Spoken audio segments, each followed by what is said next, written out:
धीरेज जी, आपने आज जो प्रेस कॉन्फ्रेंस की है यहाँ पर, तो इसका उद्देश्य क्या है? क्या घटना हुई आपके साथ? हमारे साथ में 20/10/2023 की बात है। 20/10 बताते रहिए। ये राजीव अग्रवाल जी के सहयोग से हमारे इस घटनाक्रम को देखते हुए उन्होंने हमारा पूरा साथ दिया, और साथ देने के बाद इन्होंने जो FIR हुई है इनके माध्यम से, कॉन्फ्रेंस के माध्यम से, संघ के नाम से ही हमारा ये FIR हुई है। और FIR हमारी 28-30 घंटे तक कोई बात नहीं सुनी गई थी। उसके बाद ये मीटिंग बता करके और ये सहयोग की भावना से ये किया गया। दिनेश जी, आपके साथ घटना हुई क्या है? किसने घटना की? कौन लोग हैं? क्यों घटना खारिज की?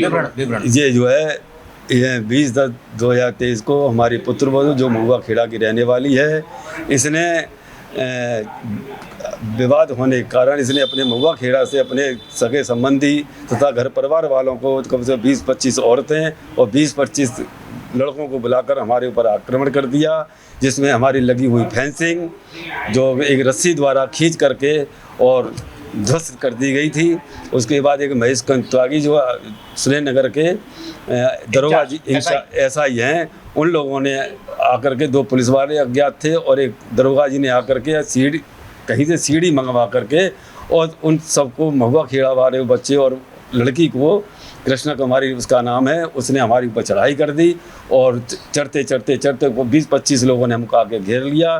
घेरने के बाद हमारे ऐसा कोई बट मारी सिर में, जो हमारा सिर जो फट गया, और हमारे उसके बाद हमारी वाइफ के ऊपर ऐसा आक्रमण किया कि उनके भी लाल सिर पड़ गए और माथे से लेकर के और पैर तक परेशानी ज़्यादा हो गई थी और चलने फिरने में बहुत परेशानी हो गई। धीरेज जी, आपके साथ ये घटना हुई है, आपके साथ मारपीट की गई है, जैसा आप बता रहे हैं कि घर में वो एंट्री कर गए हैं, सीढ़ी लगा के कर गए हैं, पुलिस भी आपके घर में आई है। हाँ। जिस तरीके घटना आखिर क्यों हो रही है? ये घटना क्यों हुई? घटना क्या कारण है इसके पीछे? क्या मोटिव है? इसमें ये लड़की थी, ये थोड़ा एडवांस है, इसकी वो जो माँ जो है वो प्रधान है, प्रधान के दबंगी के कारण ये केस हमारे ऊपर हुआ है। तो जो पुत्र वधू है आपकी, तो उससे कोई फैमिली डिस्प्यूट चल रहा है क्या? जी हाँ। क्या कोई मुकदमा चल रहा है पहले? हाँ, पहले 498 का ये मुकदमा कायम करके आई थी और जबरदस्ती हमारे घर में ये घुस गई थी।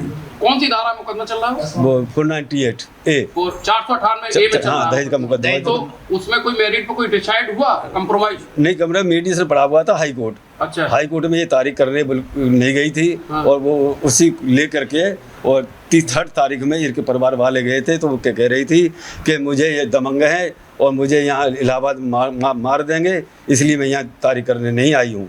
तो जो मुकदमा उसने 498 का आपकी फैमिली के ऊपर लगाया है, उसके बावजूद भी वो आपका हमला कर रही है? हाँ, जो जस्ट हमला रही है उसकी, क्योंकि उसकी माँ जो है वो प्रधान है और जब उसमें मकान मांग रही है, वो मुझे मकान चाहिए, डिवोर्स में मकान मांग रही है। अगर मकान नहीं देते हो तो मुझे 30 लाख रुपए दे दो, मुझे लड़के से कोई मतलब है नहीं।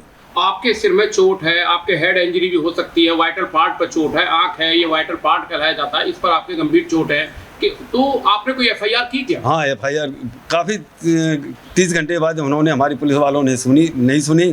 फिर हम जो है FIR कराने के लिए राजीव अग्रवाल के माध्यम से हमारी FIR कराई, जिसको हम 1 घंटे में संज्ञान में आकर के हमारी FIR हो गई थी। किस सेक्शन में FIR हुई है? कौन धारा है? लगभग 8 धाराएं हैं। हाँ। जिसमें हीनियस क्राइम है, कोई धारा ऐसी है? 308 की एक धारा लगाई गई है। 308 लगा है। हाँ। और कौन सी धारा है? लूटपाट की सर, लूटपाट की है। अच्छा। इनके साथ जेवरात वगैरह लूट ले गए, नकदी गिरफ्तारी की उन्होंने अभी तक? अभी तो कोई संज्ञान में नहीं है कि साहब उन्होंने गिरफ्तारी की है। और जो आपने प्रेस बुलाई है, तो आज किस उद्देश्य से बुलाई है प्रेस? क्या उनकी गिरफ्तारी के न्याय के लिए? हमने गिरफ्तारी और न्याय के दोनों के लिए बुलाई है, जैसे कि हमको न्याय मिल सके। और एक संदर्भ में हम SSP महोदय से 2 दिन पहले मिल चुके हैं। उन्होंने क्या आश्वासन दिया? उसने 2-3 दिन का आश्वासन दिया था कि 2-3 दिन में ही हमको दे दो, हम उसके बाद आपने FIR कितने लोगों के खिलाफ कराई है? हमने कराई है 6 आदमियों के खिलाफ, जो उनके परिवारजन हैं। और आप क्या चाहते हैं? अज्ञात में हमने 20-25-30 आदमी लिखाए थे, लेकिन उन्होंने एक ही आदमी दर्शाया गया है। तो आपके परिवार वालों के, आपके अलावा किसी अन्य के भी चोट है क्या? नहीं, किसकी चोट नहीं है। हम 3-4 जने हम 3 ही, हम केवल आप करते क्या है काम? मैं रिटायर्ड कर्मचारी हूँ रेलवे से। मैं रेल से रिटायर्ड। कितने बेटे हैं आपके? मेरे पास 2 बेटे हैं, ये कौन से नंबर की पुत्र वधू है? ये सेकंड नंबर की है, दूसरे नंबर की है। हाँ, कब शादी हुई इसकी? इसकी 6 मार्च 2018 में हुई थी। 18 में शादी। हाँ। इसी उद्देश्य से आपने प्रेस कॉन्फ्रेंस बुलाई है कि हाँ, इसमें हाँ, न्याय नहीं मिल रहा है। हाँ, ये पुलिस न्याय ने नहीं तो मिल रहा। एफआईआर कर ली आपकी। तो लेकिन तो सरेआम घूम रहे हैं, घूम रहे हैं और FIR रात को गुंडे भी हमारे दरवाजे के आगे आते जाते रहते एफआईआर के बाद कप्तान से मिले थे आप? हाँ, मिले थे। क्या आश्वासन दिया उन्होंने आपको? तो हो जाएगा, 2 दिन में हो जाएगा, चिंता मत करिए, घर बैठिए, तो शांति रखिए, काम कानून के तहत काम होगा, ऐसे थोड़ी काम होगा। उन्होंने जब FIR करने गए थे तो उन्होंने हमारी FIR भी फाड़ दी थी, दूसरी अपने माध्यम से उन्होंने लिखवाई थी, फिर उसमें जो है लूट का मामला था।